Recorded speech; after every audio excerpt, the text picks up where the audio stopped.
Here we have the graph y equals e to the x and the graph y equals x squared. They intersect at this point, and the x-coordinate of the point we'll call alpha. Alpha then is the root, or the solution to the equation e to the x equals x squared. This is an equation for which we cannot find an exact solution. We cannot solve this equation algebraically.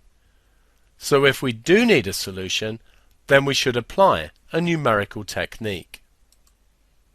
Here we have the graph of y equals e to the x minus x squared. It's the purple curve above. We can see that this curve cuts the x-axis at the same point as the other two curves cross.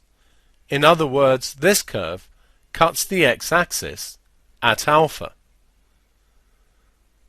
So if we want the solution to e to the x equals x squared, we could do this by looking for when e to the x minus x squared is equal to 0.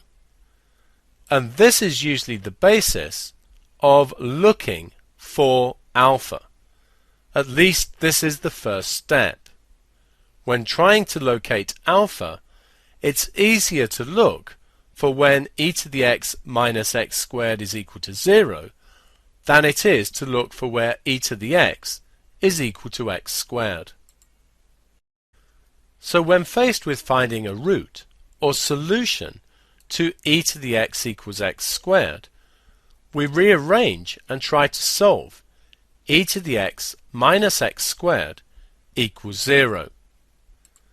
We write f of x is equal to e to the x minus x squared, and we try to solve f of x is equal to 0.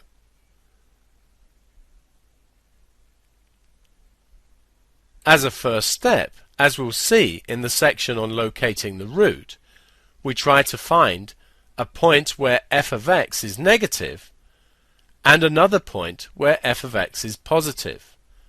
If it's negative at one point and positive at another, then it must be 0 somewhere in between. And this is the first step in performing a numerical solution.